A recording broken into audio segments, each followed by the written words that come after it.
welcome to Brussels and to the Institut Européen des Jardins et Paysages.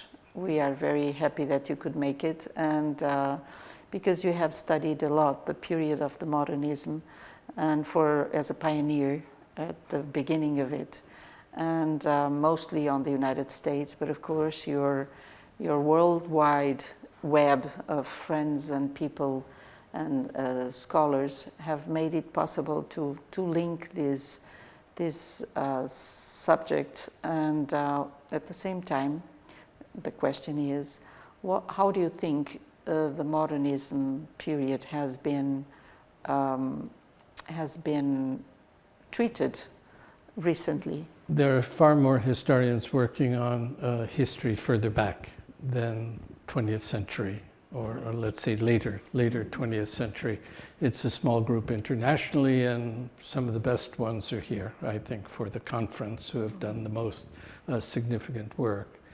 As you know, there are thousands of art historians. Yes. There are probably thousands, but far fewer architectural historians, and a very small group of landscape historians. Those in England tend to work on English gardens, 18th century, although lately there's more working on the 20th century periods. You're working on Cabral and Teresa Anderson. Again, just two people. Well, there are a few more now. And the group is growing very slowly. There's new generation.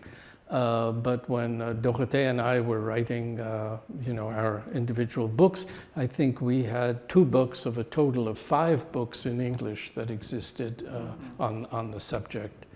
And it's still a very small group of people. And part of the reason for that is that, unlike architecture departments at universities, landscape departments tend to be much smaller.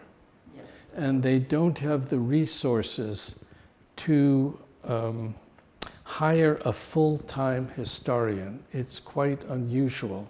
So it's normally a landscape architect or someone who's also teaching design studios or some other subjects, and maybe only half their position is really for.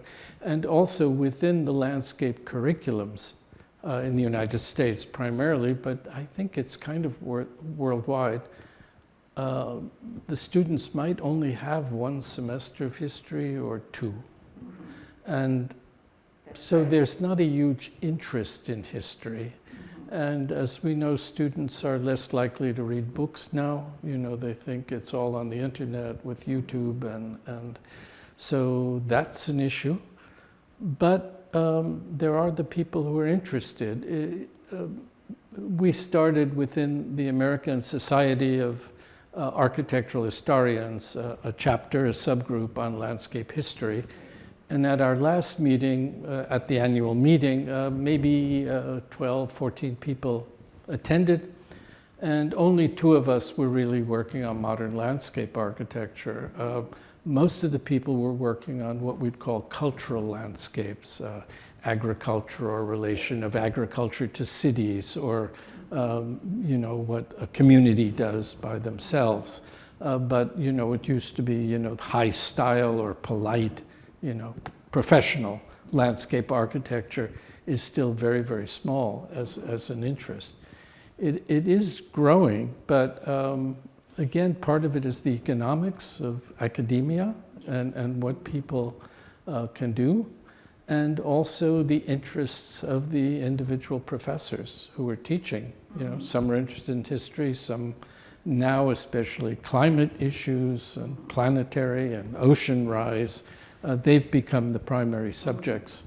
And of course, you can learn from history, a lot if you choose to, but people think it's done through scientific analysis. That's the primary means. So I think that you've touched an important point, viscosity, and that's really one of the reasons why we wanted to do this conference, to bring the subject up.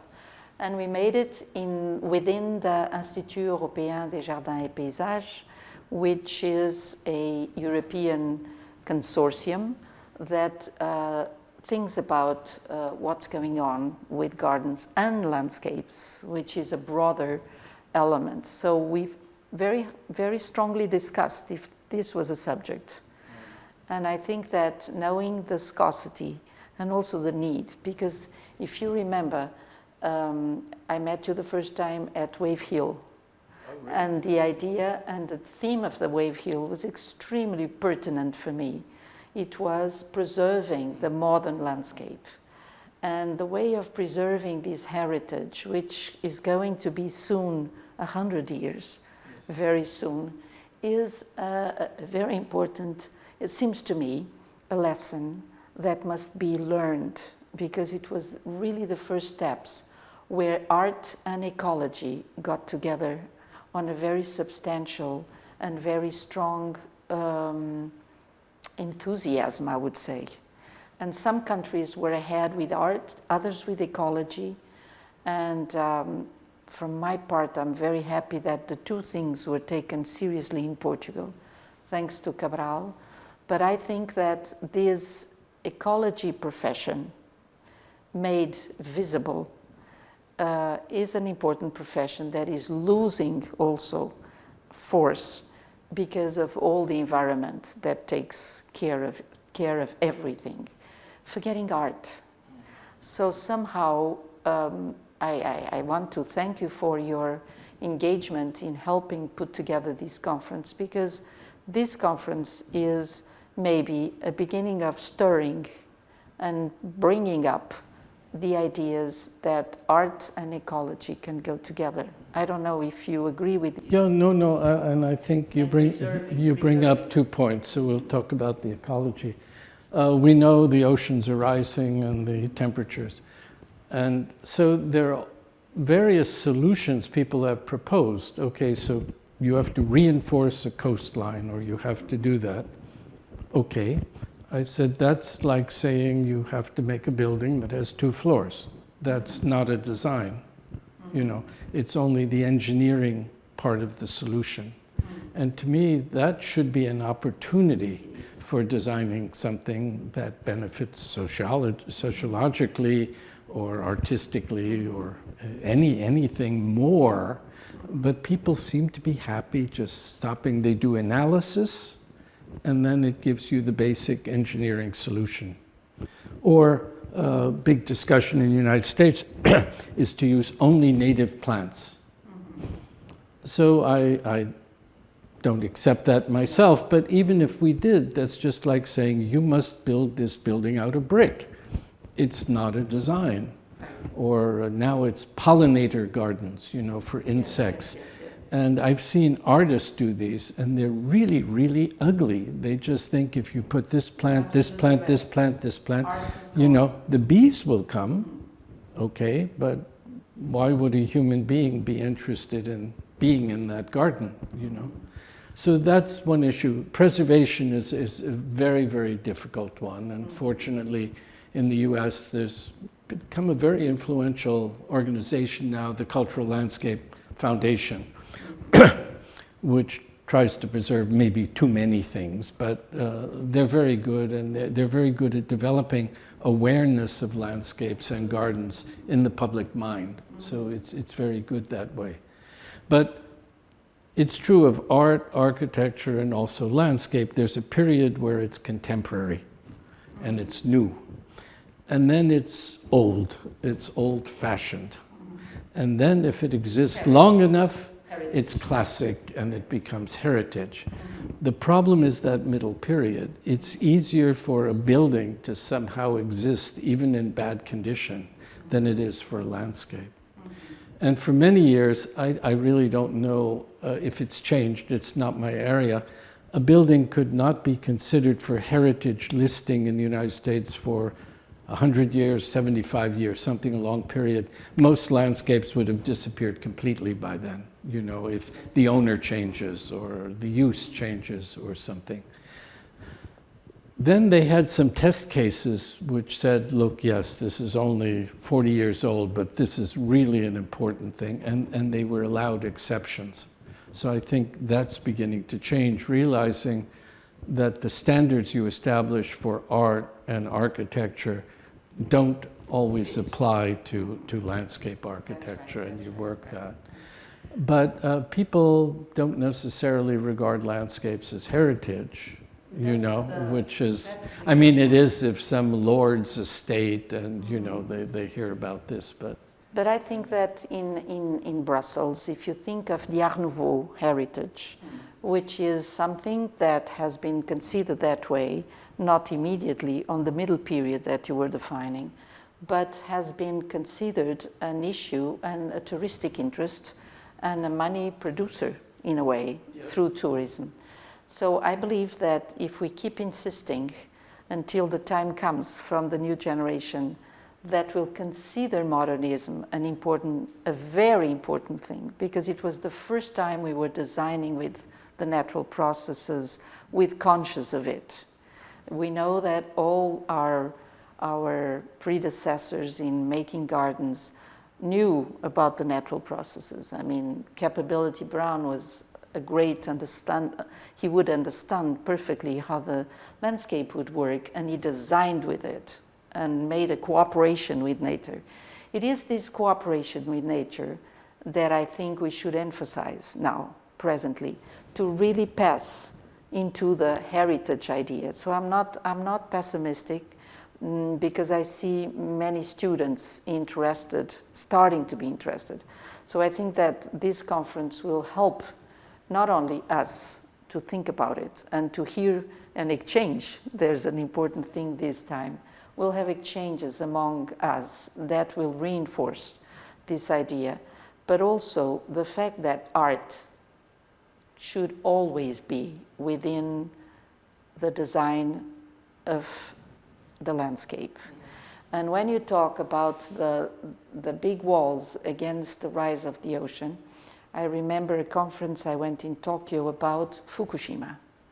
And this was at the Science Academy, and there was a clear understanding that the engineering solutions were not any longer solutions to deal with some of these problems that deal with the ocean, and that they needed the knowledge of the landscape architects and the biologists to plant, to solve the problem of, they found that the trees had reduced the energy of the tsunami in a way, then they died, but they really reduced, and those temples that had iguane in front of them, the forests, were preserved. So there was a lot of understanding in the sense that building a big wall of bricks or whatever would not work, and also the big walls had broken and had made even a worse solution. So in a way, this idea to cooperate with nature, which had its beginning steps in ecology art in the 50s, 60s, 70s, as ecology grew, was the conscious of it, of course, and the writing about it should be emphasized, and I think should be a help and a lesson for what's coming. Yeah. Well, we at Berkeley, we had a symposium on topography and its position, and that's also part of these solutions you're talking about. I mean, what you're talking about, I think the perfect project is Georges Descombes and the group Superpositions, the restoration of the river Aire outside Geneva, where the first proposal was, rather than making stronger channels and things, to really let the river overflow into agricultural land. What they call espace libre, I think, and it rarely does, but the idea was you just pay the farmers for the crops they've lost or the land they've lost, because it's only once every 20 years rather than always designing for the maximum. And other strategies like using the river as a partner. So they would make a proposal in the autumn, wait through the winter, and then when the snow begins to melt and you have this heavy force, just to see what the river did. So they considered the river a design partner. Which makes a lot of sense. Design with nature. Well, we have this great book. So there are isolated projects. Maybe there are many. I mean, we don't know about everything. But A lot of times they rely almost entirely on an engineering solution, Yes. which is... And I want to add just to this that maybe there was this idea of Georges Descombes that is a pioneer, but we also have Dirk Simon in Holland making room for the river, which is a project I just went to see and was very impressed how it works, how beautifully it works, and how the agricultural land was able to furnish enough space to solve the problem and at the same time keep it beautiful and keep it with recreation and leisure and sailing and all these kind of things. And then when time has come, the river needs space, go home and let the river and let the... So these cases are heritage from the modernism, I would say. They are really on the brink. They go back to 17th century also. No, I know. Yeah. But what I want to say is we should have, and I thought of it, invite Dirk Simon to come. But this was too much for the idea of modernism here. We were already doing something new and vanguard. So this would have been, but now I'm sorry, because having seen the design, it would have been very interesting to see this was a cooperation with nature, just like Georges Descombes. Yeah, but these are a different topic. I mean, ours is historical, and I think doing one with people practicing today, that's your next symposium you can sponsor. The Dutch obviously are a particular condition, you know, and I think when Dirk was state national landscape architect, they passed this policy that 8% of all major sites have to be reserved for water, for flooding. But they're very particular ones. We had dinner once and we were walking around the site that became the IMER, you know, this new housing development, and it hadn't been done yet. And I said, well, what kind of landscapes are you planning? And he said, oh, we don't know, we haven't designed the land yet, you know, and that only happens in the Netherlands, I think. Well, they had designed the water, basically. Well, that's very good. I think that the idea that landscapes are also part of the heritage of modernism should also be included. We do not do it this time, but the things in planning and design that were done on the beginning steps of environmental design are extremely important to add to the modernism heritage. What do you think? No. And this is my last question. No, of course. It's like there are many more modern buildings in cities than there are modern landscapes. I mean, modernist. And that's what my opening talk is about. What's the difference between the two? Not everything built in the 20th century can be categorized as modernist or modern landscape, but it depends on how you're defining it, so it will vary. But I mean, just as a lesson, there are thousands of books on modern art. There are probably thousands also on modern architecture, and there's no history of modern landscape architecture. And maybe if I live long enough, I'll do it, but you realize the landscape architecture is much broader than architecture and art. So I'm interested in form, space, and plants. And you could say that's very narrow. Well, what about a sociological history of modern landscape architecture, or an ecological history of modern landscape architecture, or the use of materials? I mean, now we want everything covered. It would have been much easier to write such a history 30 years ago, when we didn't care as much about every little aspect. Oh, yes. The vision that people are demanding is much more comprehensive today, although the emphasis now is on social issues. Absolutely. And not on form and space and plants and things. Social science people have taken over the university. Well, that's where the funding is. Right, but we must battle, because that's not the only thing. Yeah. Okay. Well, part of it, I think, is linguistic. In the United States, we talk about serious work as being academic or scholarly. In every other language I've encountered, they call it scientific. Instead as of academic. in our committee being the scientific committee. Right. There's nothing scientific about what we did. In English, scientific is only about science. And so I think that's one of the things that's helped the sciences become the model for the humanities and the arts, which it shouldn't be. It's, No, no, you know. no, it shouldn't be. We agree. Okay. Thank you very much.